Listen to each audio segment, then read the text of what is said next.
അപ്പോൾ സരിത എവിടെ നമുക്ക് തുടങ്ങണം? 2007 എന്താണ് പിന്നെ സ്റ്റാർ സിംഗറിൽ തുടങ്ങണോ, അതോ ഒരുപാട് സിനിമയിൽ ഇപ്പോൾ പാടിയിട്ടുണ്ടല്ലോ, കുറേ സിനിമകളിൽ പാടി, അതിൽ തുടങ്ങണോ അതോ അഭിനയത്തിൽ തുടങ്ങണോ എന്നൊക്കെ ഞാൻ ഇങ്ങനെ ആലോചിച്ചു. പക്ഷേ ഏറ്റവും നല്ല ഒരു പാട്ടിലങ്ങ് തുടങ്ങുന്നത്. ഓക്കെ, ശരി. ശ്രുതിയിൽ നിന്നുയരും നാദശലഭങ്ങളെ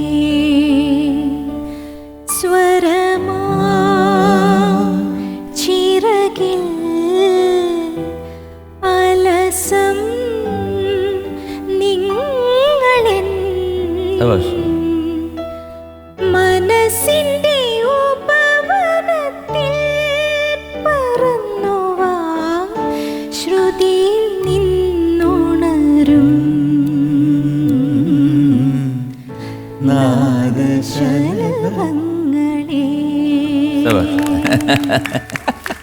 ആദ്യമായിട്ട് ഈ സരിതയ്ക്ക് ഉള്ളിൽ ജ്ഞാനമുണ്ട് അല്ലെങ്കിൽ സംഗീതമുണ്ട് എന്നെങ്ങനെയാണ്, ആര് കണ്ടുപിടിച്ചു?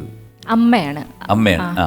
അമ്മ നന്നായിട്ട് പാടും, പക്ഷെ അമ്മ പാട്ടൊന്നും പഠിച്ചിട്ടില്ല. സരിതയുടെ വീട്ടിൽ ആരൊക്കെയാ ഉള്ളത്? എൻ്റെ വീട്ടില് അമ്മ, പപ്പ. ഞാൻ 10th പഠിക്കുമ്പോൾ പപ്പ മരിച്ചുപോയി. ടൈറ്റാനിയത്തിലായിരുന്നു വർക്ക് ചെയ്തിരുന്നത്. അപ്പൊ ഞാൻ സ്കൂൾ 10th കഴിഞ്ഞ സമയത്ത് അറ്റാക്ക് ആയിരുന്നു, മരിച്ചുപോയി. എന്നെ എൻ്റെ അനിയൻ. അപ്പൊ അതിനകത്ത് അമ്മയാണ് ആദ്യമായിട്ട് കണ്ടുപിടിക്കുന്നത് സംഗീതം. അതെങ്ങനെയാണ് കണ്ടുപിടിച്ചത്? അമ്മ പറയുന്നത് ഞാനിങ്ങനെ സംസാരിച്ചു തുടങ്ങിയ സമയത്തെ ഞാൻ പാടുമായിരുന്നു. ഈ പാവാട വേണം, മേലാട വേണം, അതാ അമ്മ എപ്പോഴും പറയുന്നത്. ആ പാട്ടൊന്ന് മൂളിയാലോ?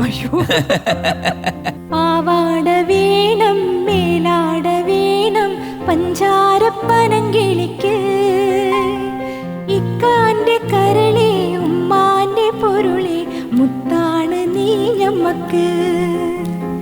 ഇക്കാന്റെ കരളെ ഉമ്മാന്റെ പൊരുളെ മുത്താണ് നീ നമ്മക്ക്. അപ്പൊ അങ്ങനെയാണ് തുടക്കം. ഏറ്റവും കൂടുതൽ എന്നെ പാട്ടിലേക്ക് പ്രൊമോട്ട് ചെയ്തിട്ടുള്ളത് എൻ്റെ വീട് കഴിഞ്ഞാൽ പിന്നെ എൻ്റെ സ്കൂളാണ്. അതെനിക്ക് എൻ്റെ ടീച്ചേഴ്സും ഒക്കെയാണ്. അപ്പോൾ സ്കൂളിൽ നിന്ന് എന്നെ ആദ്യമായിട്ട് തീർച്ചയായിട്ടും അങ്ങനെ ഒരു പ്രോത്സാഹനം വരുമ്പോഴത്തേക്ക് നമുക്കൊരു വലിയൊരു എന്താണ്, നമുക്കൊരു പോസിറ്റീവ് എനർജി ഫീൽ. അതെ അതെ. അങ്ങനെ സ്കൂളിൽ നിന്നാണ് എന്നെ ആദ്യമായിട്ട് പെരുമ്പാവൂർ സാറിൻ്റെ അടുത്ത് പാട്ട് പഠിക്കാൻ കൊണ്ടുപോയത്. 5ാം ക്ലാസ്സിൽ പഠിക്കുമ്പോൾ. ഡിഗ്രി മ്യൂസിക് ആയിരുന്നു ചെയ്തത്. അപ്പൊ യൂണിവേഴ്സിറ്റി ലെവലിൽ സാറിന്റെ പാട്ടിനാണ് എനിക്ക്. എന്തായാലും കറക്റ്റ് ആയിട്ടുള്ളൊരു കയ്യിൽ തന്നെയാണ് ചെന്ന് പെട്ടത്. സാറ് പഠിപ്പിക്കുന്നുണ്ട്. ഇനിയും അങ്ങനെ തന്നെ പോട്ടെ. എങ്ങനെയാണ് പെറ്റ്സിനോടൊക്കെ, പൂച്ച, പട്ടി, അതുപോലത്തെ? എനിക്ക് ഈ വളരെ വലുതാവാത്ത കുഞ്ഞ് പിന്നെ പട്ടി എനിക്ക് ഭയങ്കര ഇഷ്ടമാണ്. വീട്ടിലുണ്ടോ? ഇല്ല, രാജുവേട്ട സമ്മതിക്കുന്നില്ല. പറയുന്ന വേറൊന്നും കൊണ്ടല്ല, നമ്മൾ എവിടെയെങ്കിലും ഒക്കെ പോകുമ്പോ പിന്നെ ഈ ഇത് സത്യമാണ്. ഞാൻ അങ്ങോട്ട് പറയാനിരിക്കുകയായിരുന്നു. കാരണം എനിക്കും ഇതുപോലെ ഞാനൊരു പെറ്റിനെ വളർത്തിയിരുന്നു. അപ്പം നമ്മുടെ പോമറേനിയൻ്റെ ഒരു കാറ്റഗറി. പക്ഷെ ആദ്യമൊക്കെ ഞങ്ങൾ പോകുന്ന സ്ഥലത്തൊക്കെ കൊണ്ടുപോകും. പക്ഷേ ഈ ദൂരയാത്രകളൊക്കെ വന്നപ്പോഴത്തേക്ക് ഇതിനെ നോക്കാൻ നമുക്ക് പറ്റാതെ വന്നപ്പോൾ ഇതിനെ വെളിയിലാക്കിയപ്പോൾ ഇതിന് ആഹാരം കൊടുക്കാൻ ബുദ്ധിമുട്ട് വന്നു. പിന്നെ സോ മച്ച് ഓഫ് പ്രോബ്ലംസ്. പിന്നെ അത് ഒറ്റ കാര്യമേ പറയാനുള്ളൂ. അത് മരിച്ചതിന് ശേഷം ഏകദേശം ഇപ്പോഴും അതിനെപ്പറ്റി പറയുമ്പോൾ നമ്മുടെ എവിടെ ഒരു വിങ്ങലാണ്. അതുകൊണ്ട് എനിക്ക് എല്ലായിടത്തും പറയാനുള്ള ഒരൊറ്റ കാര്യമുള്ളൂ, അതായത് വളർത്തുന്നെങ്കിൽ അതിനെ നന്നായിട്ട് നോക്കാൻ പറ്റുമെങ്കിൽ. സ്റ്റാർ സിംഗർ 2007 അതിലൂടെ വന്ന മാറ്റങ്ങൾ എങ്ങനെയാണ് അതിനകത്ത് സെലക്ഷൻ കിട്ടിയത്? ശരിക്കും സ്റ്റാർ സിംഗറിന്റെ കാര്യം പറയുന്ന ബൈജു ചേട്ടനാണ് എൻ്റെ അടുത്ത്. തബല ബൈജു ചേട്ടനാണ് സ്റ്റാർ സിംഗറിന്റെ കാര്യം പറഞ്ഞത്. അത് ചേട്ടൻ പറഞ്ഞതിന് അനുസരിച്ചാണ് ഞാൻ ഓഡീഷന് വന്നതും ഒക്കെ. താനേ തിരിഞ്ഞും മറിഞ്ഞും പാട്ടാണ് ഞാൻ ആദ്യമായിട്ട് പാടുന്നത്, ഓഡീഷന് പാടുന്നത്. അതിൽ വന്നതിന് ശേഷമാണ് സരിത രാജീവ് എന്നൊരു സിംഗറിനെ ലോകം തിരിച്ചറിയുന്ന, മുഖം ഫെമിലിയർ ആകുന്നത്. അതിനു മുന്നേ ഞാൻ ഒരുപാട് പ്രോഗ്രാംസ് ഞാൻ പാടിക്കൊണ്ടിരിക്കുകയായിരുന്നു. പക്ഷേ സരിത രാജീവിനെ തിരിച്ചറിയുന്നത് അതിൽ വന്നതിന് ശേഷം തന്നെയാണ്. 2007 ആ ഷോ ആണല്ലോ ഇപ്പോഴും ഒരു ഐക്കോണായിട്ട്. അതെ അതെ. അതിനുശേഷം എന്താ പറയുന്ന പുറത്ത് പ്രോഗ്രാം ദുബായ് ആദ്യമായിട്ട് പോകുന്നത് ഈ സ്റ്റാർ സിംഗർ കഴിഞ്ഞതിന് ശേഷമാണ്. അതിനുശേഷം ഒരുപാട് രാജ്യങ്ങൾ പോകാൻ പറ്റി. ഒരുപാട് നല്ല നല്ല ഷോസ് ചെയ്യാൻ പറ്റി. ഇപ്പോഴും ആൾക്കാർ കാണുമ്പോഴത്തേക്കും തിരിച്ചറിയുന്നുണ്ട് അന്ന് പാടിയ അത് തന്നെയല്ലേ എന്ന് ചോദിക്കും. എന്തായാലും അന്ന് പാടിയ പാട്ടുണ്ടല്ലേ താനേ തിരിഞ്ഞും പറഞ്ഞു, അതിൻ്റെ ഒരു 2 വരി കേൾക്കാൻ ആഗ്രഹമുണ്ട്.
കിടക്കുന്നു മധുമാസ സുന്ദര ചന്ദ്രലേഖ. സവാഷ് സവാഷ് സവാഷ്. Great great. അസാധ്യമായിട്ട് പാടി.